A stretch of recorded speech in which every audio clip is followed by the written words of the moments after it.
Hey, what's up, my friends? So, in today's market analysis, I want to share with you a sad, but it's a true story. It's an email that I got from my subscriber that I can really relate to, and it's a very important lesson for all of us, especially for those of you who are new to trading. So, the story goes something like this, alright? Let's say there's this guy, his name's called John, right? Not his real name, to protect his identity. He was introduced to trading a few years back because he was promises the get rich lifestyle, the freedom to do whatever you want on a holiday. You can profit from the markets. The market is like your ATM. So basically, that's how John got into trading. And when he got into trading, for the start, he was making money, right? So all thing is all good and well. Say, oh wow, I'm making money, right, for the first few months. So everything is good. But over the next 1.5 years, he basically lost $25,000, 25,000 US dollars. He started off with 30,000 and he lost 25,000. Then he was left with 5,000, and a friend then introduced him into forex trading, thinking that it would be a cure to all his losses. So he used indicators like the moving average, the stochastic, blah blah blah, etc. And things got worse. He lost even more money. He got into debt while trading. So at the end of it all, he lost his remaining 5,000 and even more, and got into debt. So right now today, he dropped me an email saying he lost everything. He got into debt. He was supposed to get married to his long-time, I would say, girlfriend, but he couldn't get married because he really, blew up all the money that was meant for his wedding. And now he's back to living with his parents. So I want to point out to you that, John's story isn't unique. This is the reality of trading if you do not know what you're doing. So let me put this across strictly and very simply. If you do not know what you're doing when you're trading, stop trading. If you're trading without a stop loss, stop trading. If you do not know what is a risk management, stop trading. Because honestly, if you do not know what you're basically getting involved with and do not know the risk that could actually blow up in your face, you should stop trading. Because you don't not want to end up like John, right? Losing all his hard-earned money, could not get married, moving back into his parents to stay because he lost all his money, not knowing the seriousness or the risk that is involved with trading. So this is a very close message that I want to share with you, that trading isn't all rosy and sunshine. True, you are going to have good days, but you have to bear in mind there are going to be bad days along with it. And if you are not going to survive the bad days, you cannot be in this industry for long. So I hope to bring out this message to you that, that John's story is something that I receive pretty regularly. I do not want this to happen to you. I mean, if you're my subscriber, you've been following me, the last thing that I want to see is you losing your hard-earned money. So always bear in mind that trading involves risk. You need to have a proper risk management. You need to know how much you can potentially lose and accept the risk before you even put on each trade. So yep, that's the story that I want to share with you. It's very real. So please keep that in mind. So right now, we'll move on to our weekly market analysis. We'll talk about a few currency pairs like the Aussie dollar, New Zealand dollar. We'll talk about sugar and much more. So with that, right, I'll see you over there.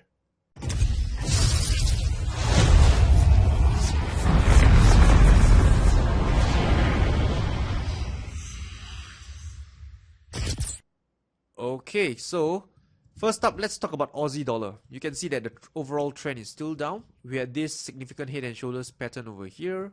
This is the left shoulder, this was the head, this is the right shoulder, and we have this neckline over here. So I went short on the Aussie dollar on this after price closed below the neckline, then it formed a bearish flag pattern. I went short on the flag pattern on the breakout, then price went in my favor, then it pulled back against me, went in my favor once more, did another pullback, went in my favor, and now it's trading against me once again.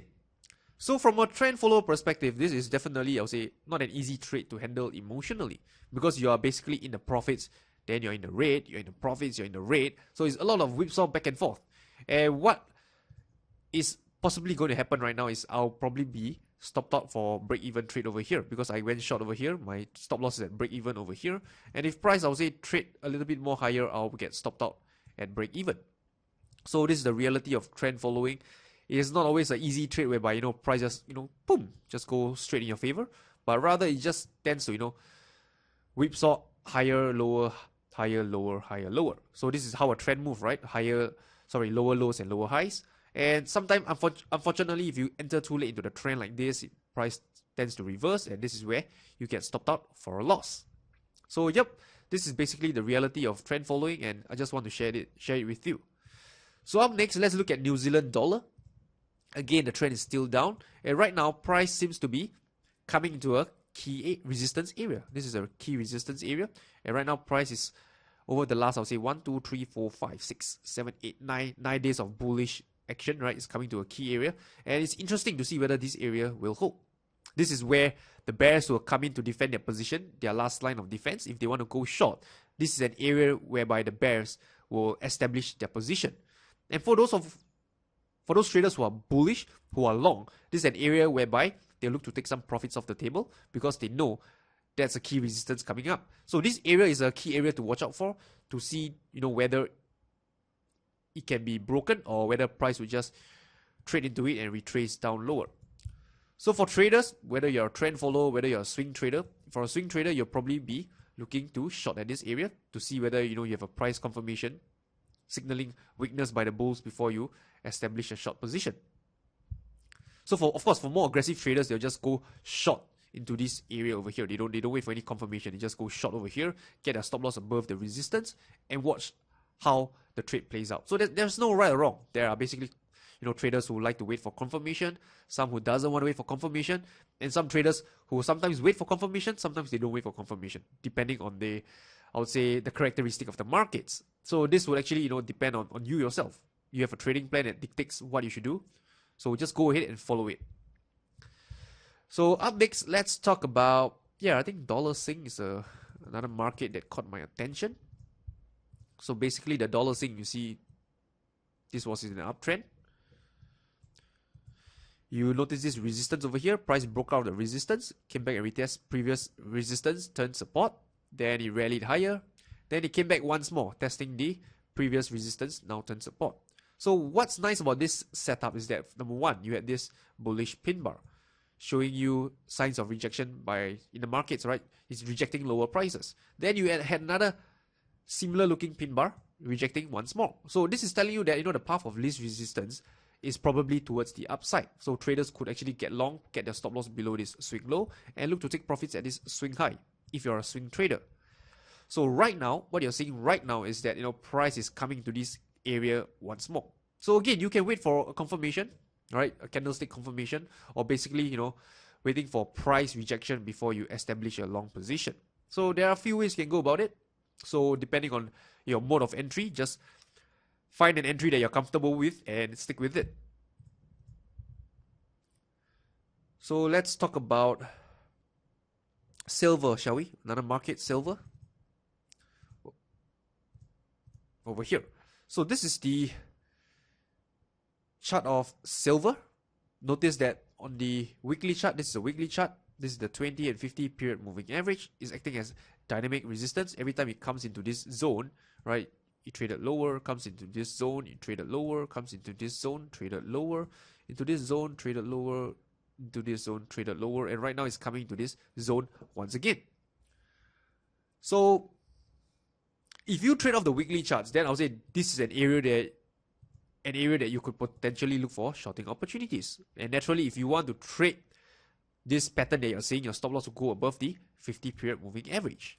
But for some who don't trade off the weekly chart because maybe they find that the stop loss is too large, they don't want to wait too long for their trades to play out, you can go into a lower time frame, like the daily chart, the 4-hour chart. For example, let's look at the 4-hour chart. So you know that on the weekly chart over here, you notice that price is coming into an area whereby it may potentially reverse from, or in this zone. Am I right? So what you can do is go down to the 4-hour chart, and you notice this. You see this right now. You have price trading higher, a retest lower, a pullback, then it tried to trade higher once more, and then it pulled back a little over here. So a few ideas for you to establish a short position based on this 4-hour time frame. So what could potentially happen this week is that price then traded lower, retesting the lows over here. Then it traded higher once more. So what do you have over here? You have now price coming into a potential resistance on the 4-hour chart. Am I right? And not only that, you know that based on the weekly chart, you notice that price is also coming into a key area on the weekly chart where price could potentially trade lower from there. So this level now becomes very significant because of the 4-hour resistance as well as the higher time frame area where the price is right now.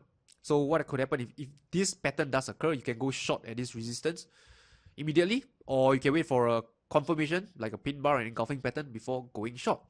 So this is why I feel that it's important to always know the big picture. You want to know where price is relative to the big picture.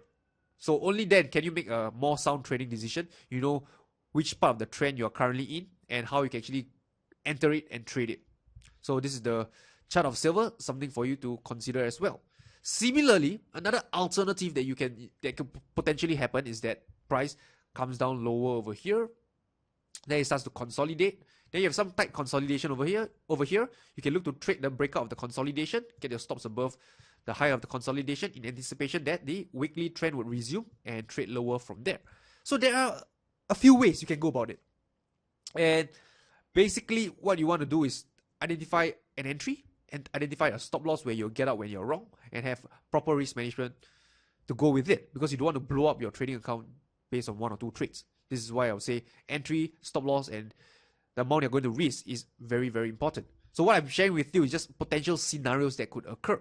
Well, price could, just don't respect what I just shared with you earlier. He would just rally higher. Maybe our 2 scenarios is, didn't even occur. Or maybe it will occur. One of the 2 scenarios will occur. So this is something that I cannot predict. So just to share with you, on certain things that may or may not happen in the markets. So last but not least, let's talk about crude oil, since it's a market that has captured the attention of traders recently. So crude oil, again, is very interesting. You look at the weekly chart, crude oil had a massive downtrend from the highs, I think, of about 120 all the way down to about $40. Then he had this so-called double bottom, price then rallied higher, then came back down and smashed lower. We had this a bullish engulfing pattern, which is, I would say, very interesting, because this could potentially tell you that it could be a triple bottom, right? You have this low over here, this low over here. Then price tried to gain control of the lows, but couldn't trade lower, and we have this bullish engulfing pattern, and trying to signal higher prices. So this chart on the weekly chart clearly to me is still in a downtrend, but in the short term the bulls are clearly in control. So you can see, because of the fact that the third time it tried to pierce lower over here, it couldn't get lower anymore. So it's telling you that there's no more selling pressure. People who find this commodity cheap are starting to step in and start to buy up crude oil. This is why you have this bullish engulfing pattern formed over here. So now looking at the daily chart, we have this sell down over here, this rally followed by this consolidation period over here. So what happened is that we had a breakout. Notice this breakout over here. Then on last Friday, well, I'll say on Friday, price then formed this bearish pin bar over here into a key resistance area over here. So looking at which, it's honestly, I would say it's difficult to tell which way it's going to go, because price is stopped for so long over here, then finally break out. This could just be a consolidation before it breaks out higher, or I would say this candlestick pattern, which shows you rejection of higher prices, could mean that in the short term the bears could come back in control and push back price down lower into this range once again.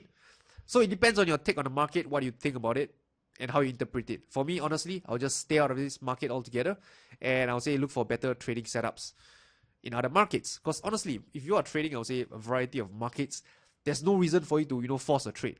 If you are in doubt, just stay out, right? There's always better trading opportunities out there.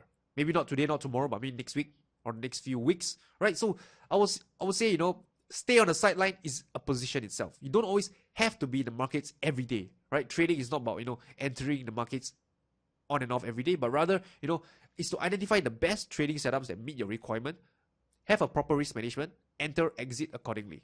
No trading setups, then just so be it, right? Life goes on.